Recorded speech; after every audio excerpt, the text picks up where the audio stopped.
Hi there. Are you a local mom business owner? If so, we've got some exciting news to share with you all. The doors to our Working Moms of San Antonio business owners community are now open. Join us now in our supportive new community for local networking events, customizable social media templates, classes and workshops, business resources, and to be a part of our exclusive referral directory. We love to help our working mom business owners grow, so visit workingmomsofsanantonio.com/membership or just click the link in the show notes to join us. See you in the community.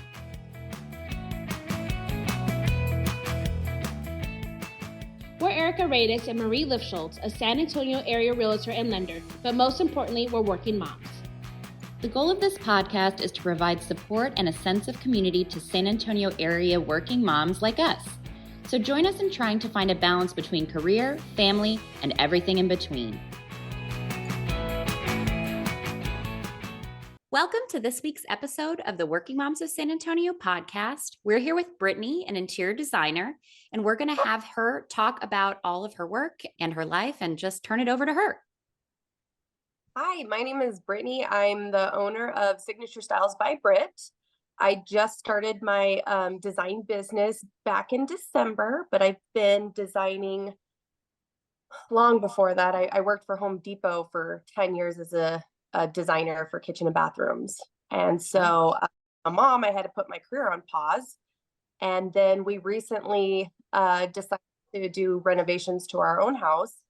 And the contractor fell in love with my design and was like, you should get back into design. My husband was like, you should probably get back into design and, spend other people's money.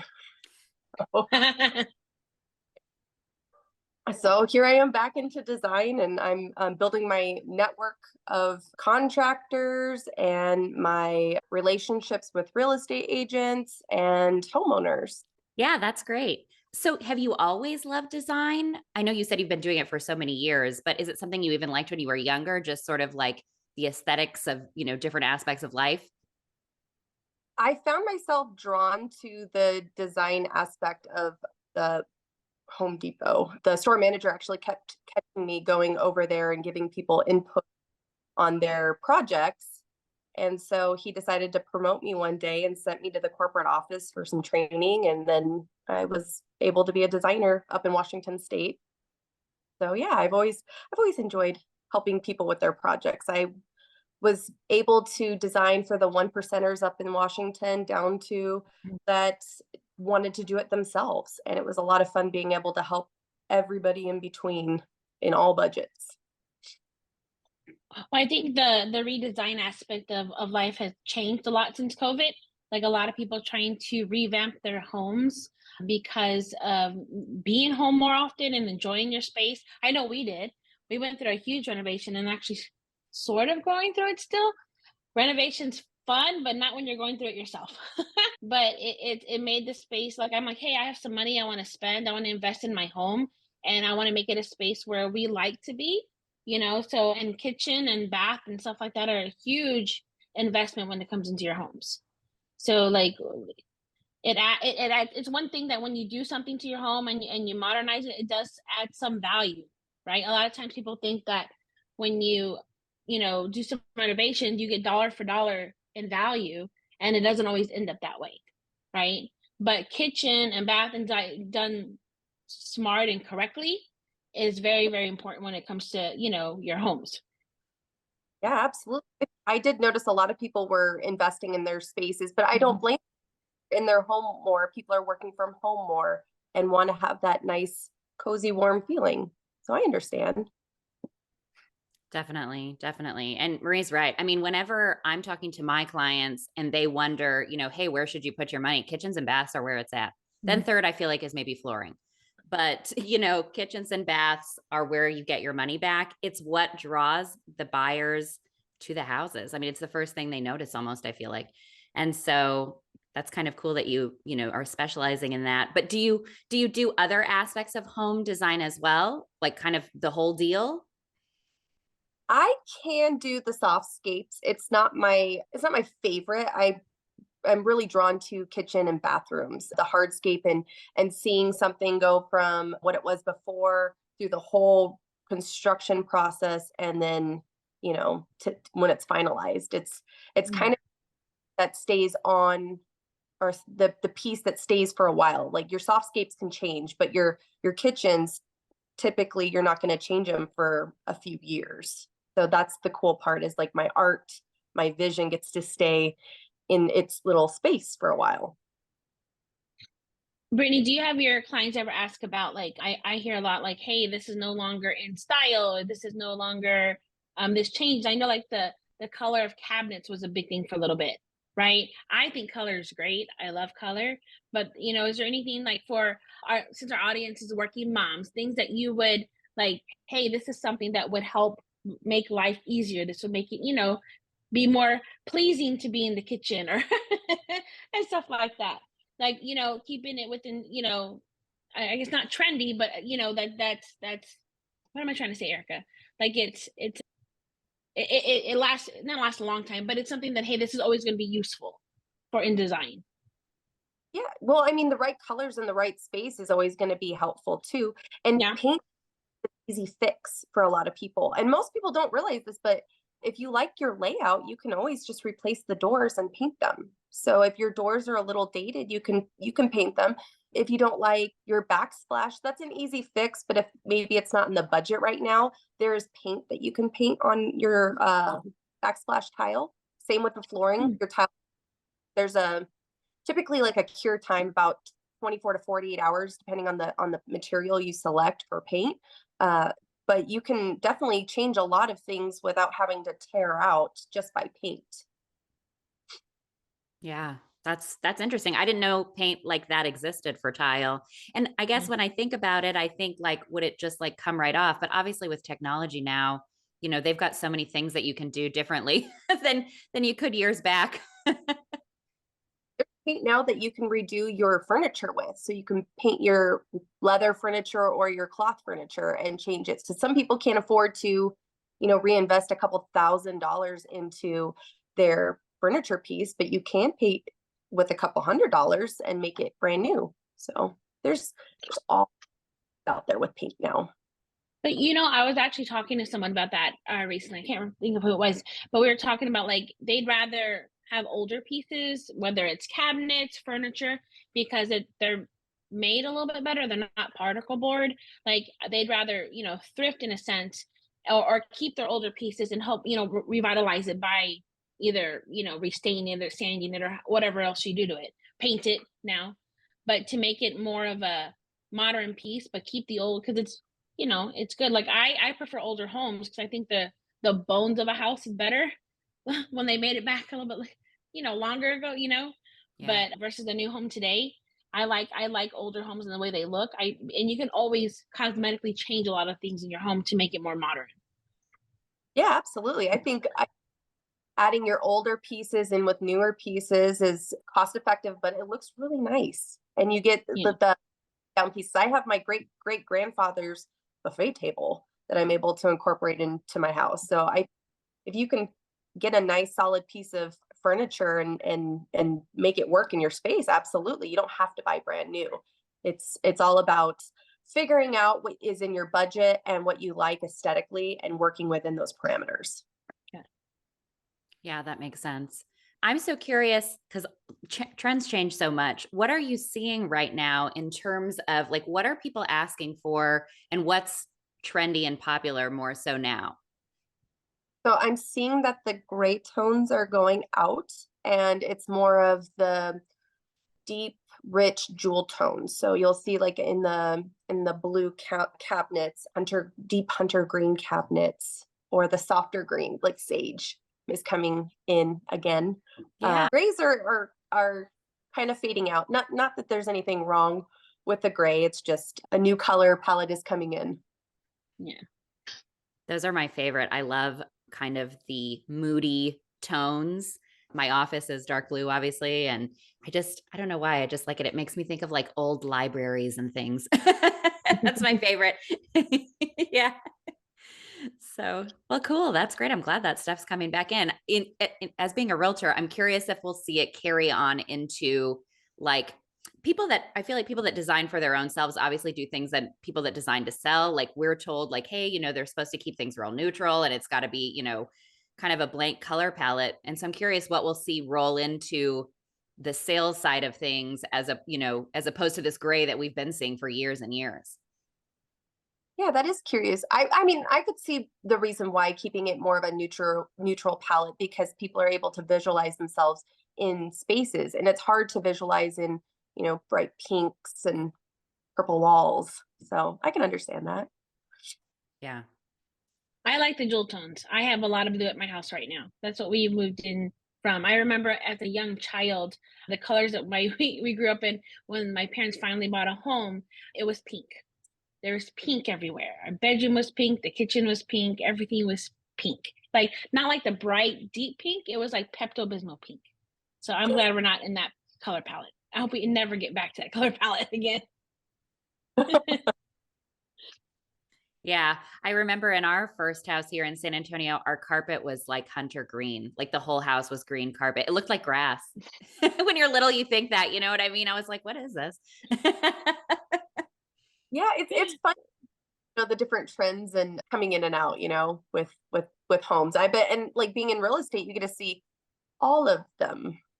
Oh, yeah. We see some interesting stuff for sure. I mean, I like to say, there's a buyer for every place. And there really is. There's some people that either they still like that stuff or they can look past it, and they'll fix it and that kind of thing. But you do see some interesting stuff, carpeted bathrooms all the way up to like a like a tub, things like that. It's like no one can't have thought that this was like a good idea, but I guess they did. So when you're selling homes that are designed, that maybe are dated a little bit, is it harder to sell those homes? Are you for you, or are a lot of your clients able to look past those? So, I mean, in an ideal world, people, I'd walk into a place and be like, hey, these are the things that kind of matter. Or I would be able to hire somebody like you where it's like, hey, let's have somebody come in here and advise us about this kind of stuff. But not everybody has the budget for that. I think the most important thing is pricing the home correctly. If they're not going to fix it up, you've got to price it correctly. But in my opinion, dollar for dollar, if they will fix it up, they'll get more money back. Like if they have the cash to do it, they will absolutely make that money back and get and then some. And so it's really in people's best interest if they're able to do it to kind of do some updating, because they typically will get a higher sales price and make back not only the money that they put in, but then even more so. Absolutely. Yeah. I think on my end, what I see a lot of first time home buyers have kind of been tricked when they watch HGTV thinking homes in their price range are going to look like that. So I have those conversations at the very beginning, especially young first time home buyers. I'm like, your budget does not warrant granite countertops, not even quartz today. Like, right? We're not in that budget. I said, but if you buy a home and you'll get with someone, you can kind of figure out the cost. There are loan products that will allow you to renovate your home when you purchase it. It just takes time. So a lot of times when I bought our home currently, it was more about location. That was the most important thing to me. Location was because I can't change that part of the home. And I knew that we could, anything cosmetically, we could, even if I needed to move rooms around, we could look at it and say, okay, hey, this is how we want it. But location was most important. So when I'm speaking with the buyer, I talk with them about it. What is the most important thing when it comes to a home? A lot of times people are like, oh, it doesn't matter where we end up. We just need, 3 bedrooms, 2 bath. Okay. And then, we really want a brand new kitchen. Well, something that's a brand new kitchen might, add another 50 to 60 grand to your purchase price. So let's look at something a little bit less and see what it would cost for you to get some of those things renovated or redone once you buy the home, and see what that looks like. Yeah, absolutely. I would have to agree with you. I think we bought our house because of the location, and it met all in our area. It took us about 7 years before we decided that we could invest in our space again. So we lived with it and we did a lot of it with paint. But I think for like my advice for new home buyers, if they're stuck on the cosmetic looks of their space, especially in like kitchens and bathrooms, if they wanted to hire me with like for a consultation fee, we can discuss colors and paint options that would dramatically change the space just in paint, and sometimes even a couple light fixtures. Those are easy fixes that a lot of people can do themselves on a DIY budget, especially for like new homeowners. I remember I was there when I lived up in Washington. We had $1,000 budget to do my primary suite, bathroom, and kitchen, and I had to stretch all between two spaces, and it turned out beautiful, and most of it was just paint and elbow grease. Got it. Yeah, that makes sense. Wow, that's impressive. And so is that kind of what these initial consultations look like with you? You kind of meet with the person and then, figure out what their budget is, and then you give advice? Yeah, so my consultations, it's figuring out what you want in your space. And if you have a larger budget, like a $50,000 budget, and you want to invest in your kitchen, we can discuss all the options from flooring, helping you find contractors. I have connections with a security company that runs background checks for people are safe in your home. And then if you have a smaller budget and are wanting to do a lot of the work yourself, then we can come up with some ideas that or projects that you are able to handle to make a big impact on your space. So it's just figuring out what your needs are and wants are out of the space, and me figuring out your budget and working within those parameters. Yeah. That makes sense. I can honestly say I don't know that I've ever used like an interior designer, but I mean, I like that you have these relationships with these contractors, because I mean, from personal experience, I've had people come in and bid, and sometimes it seems like it's too little, and I'm like, is this going to be a good thing? Or sometimes it seems like insanity, and I'm like, how can these bids be so radically different? And as a homeowner and as somebody that's not in construction, I don't know really what's what. And sometimes I think it's almost like when something goes wrong with your car, right? Mm-hmm. They know that I don't know, what to do and how much stuff costs. I have no idea. And so I feel like sometimes they just throw some numbers out there and like expect the consumer to just be like, yep, that sounds good. Like, here's the money. And so I think it's a really big benefit for someone like you that has these relationships where you've kind of already vetted these people, because I know it can be confusing. Well, it gets overwhelming, and trying to figure out if somebody most importantly, I do not work with anybody that's not licensed and insured. That's a big deal, because somebody hurts themselves on your property, that's a lot of money. So I make sure are licensed and insured. They've been vetted. I mean, I've had some nightmare stories, like a contractor cleaning their paintbrush in my toilet, and you don't want that kind of lack of quality in your home. So it's nice to have somebody there that can help with project management, lay out expectations with the contractors, make sure that the vision of the customer and my vision meets what's going on their space, finding quality people or helping find quality people that are safe to be in your home. It can be overwhelming, especially if you're new to renovations, big renovation projects. So it's nice to have somebody in your corner to advocate for you. Sure. Yeah, no, that makes sense. Absolutely. And so then part of it then, because I know some interior designers will just come in and be like, here's a board of like the things that we're going to do. And then it's like, okay, see you later. And so are you a part, like, do you manage the project then essentially? Depends on what do you want to invest in. If you Sure. just want in the vision board and help have me create a shopping list and then you do all the things, then fine, I can do that. If you want somebody that's more hands-on or need somebody that's more hands-on to help project manage, yeah, I'm absolutely here for my customers. It's whatever their comfort level is. Sometimes people just need a little nudge in the right direction with a color palette and some shopping, and then they can do it on their own. And other people, they just need somebody to hold their hand through the whole process, and I can do both. Brittney, are you able to advise stuff like, for example, like there's stuff like in my home, I'm like, can I move this, I don't know, pantry, and I want to move it and open up the space, but I don't know if it's load bearing. Is that someone you would hire in to come in, or is that something you can tell us that can be done? So my advice, hiring an architect. Okay. or an engineer to come to your space. That's what I did. I hired an engineer. This was actually a hallway down here, and then I had a wall here. And all the contractors came in and told me this wall right here was load bearing and this wall right here was not. I hired an engineer and he came over and said, no, this one's load bearing and this one is not. So highly recommend hiring a professional. It's not much money. It's a couple $100.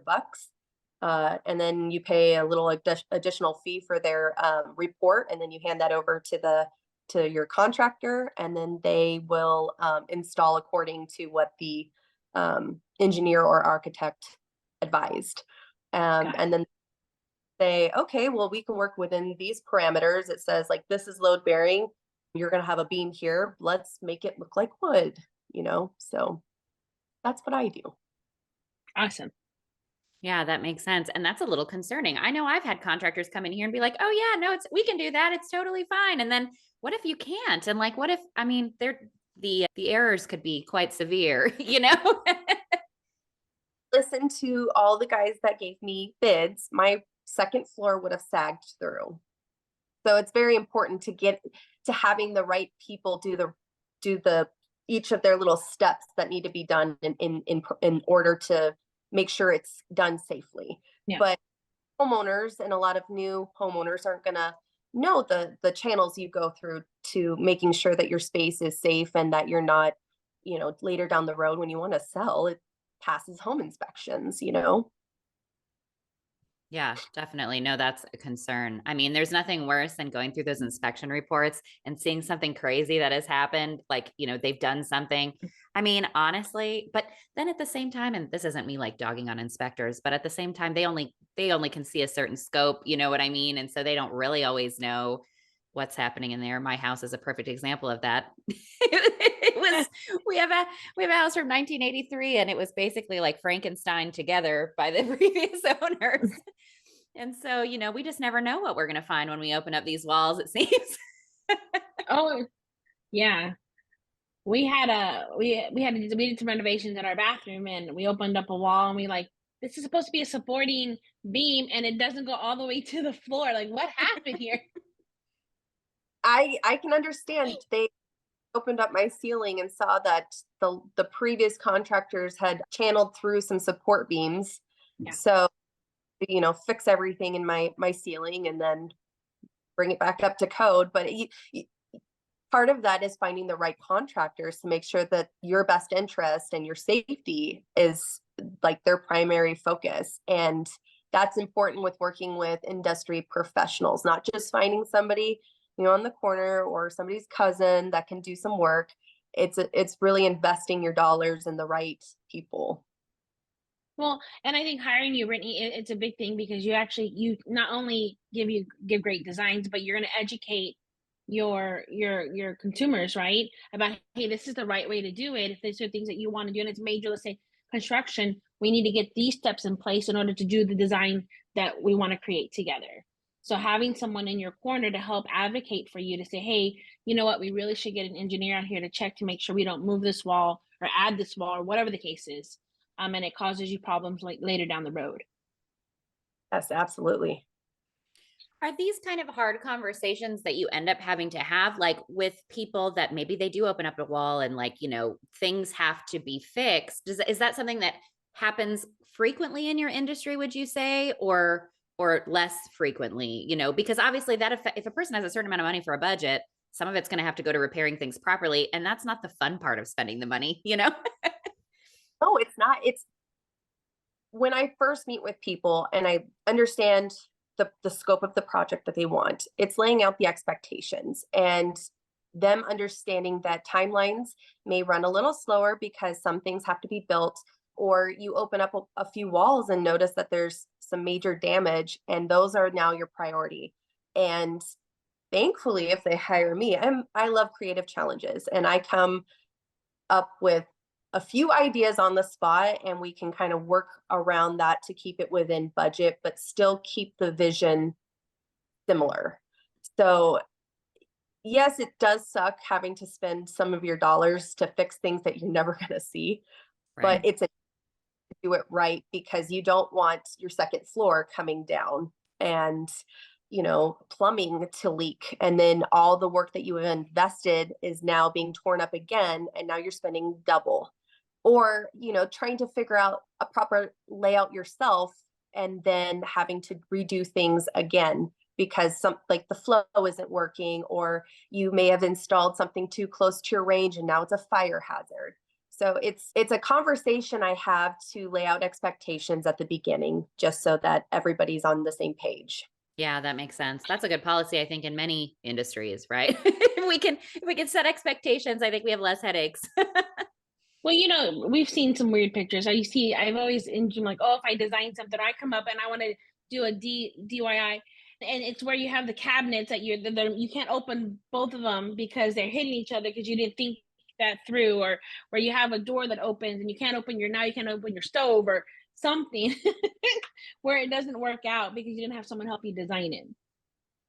Yeah, absolutely. I mean, that happens all the time. A lot of the spaces that I redesign or reconfigure their space is because they did, or somebody did and now they're wasting a corner space, or something is not usable now. So and a lot of people, they see what was there and that's what they're going to put back in there. Like it's the same floor plan, different cabinets, versus taking out the old cabinets and reevaluating your space and reconfiguring things to make it work better for you. And that's what I visualize your space and make it more efficient for you and your needs if you want to do a full renovation. Yeah. I get frustrated with wasted space. I Yes. hate wasted space. Like cabinets that I cannot reach to the back of drive me absolutely bananas. Like I have to, because I can't use them out. And if I put stuff back there, I can't reach them, or I forget that they're there. And then whatever it is, I never use it. So that drives me bananas. Yeah.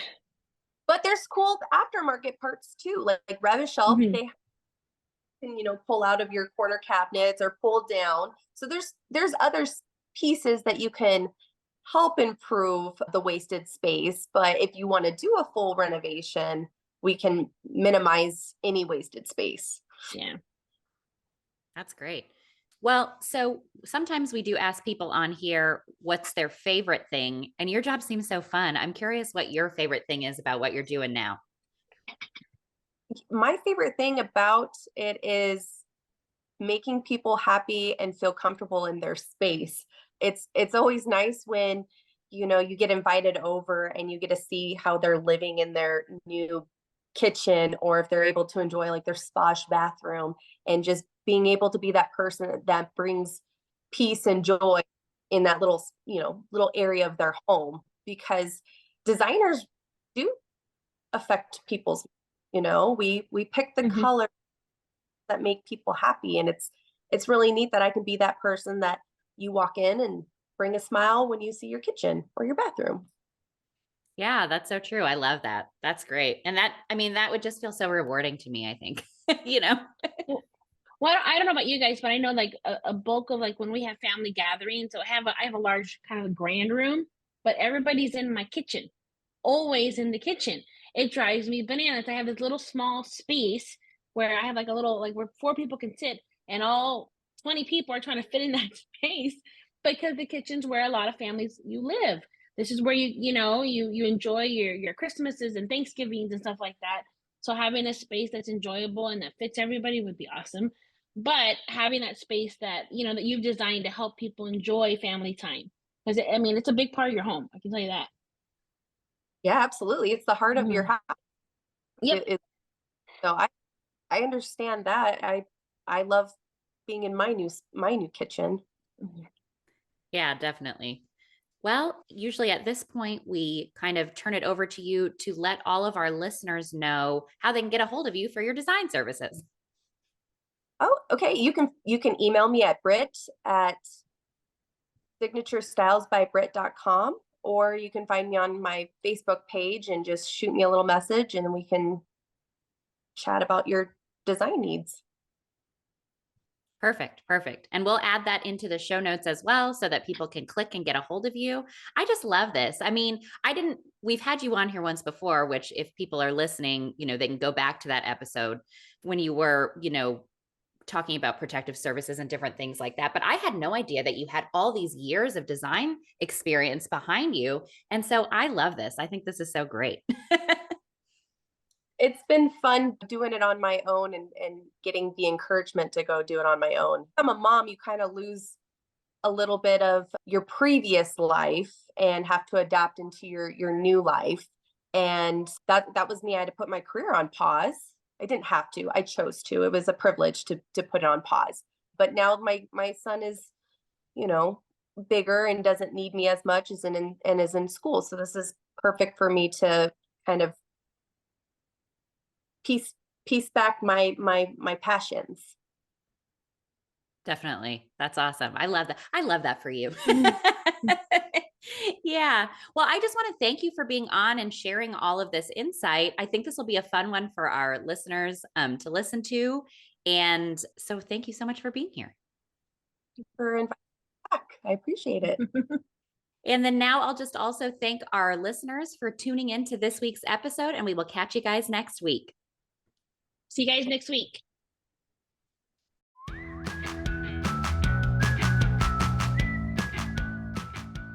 Thanks so much for tuning in to the Working Moms of San Antonio podcast. Be sure to follow us on social media at our respective Instagram accounts or join our Working Moms of San Antonio Facebook group. Those links can be found in our episode description. If you have an episode topic suggestion or question, please email us at office@radisagent.com. And be sure to subscribe to the podcast and leave us a review. See you next week.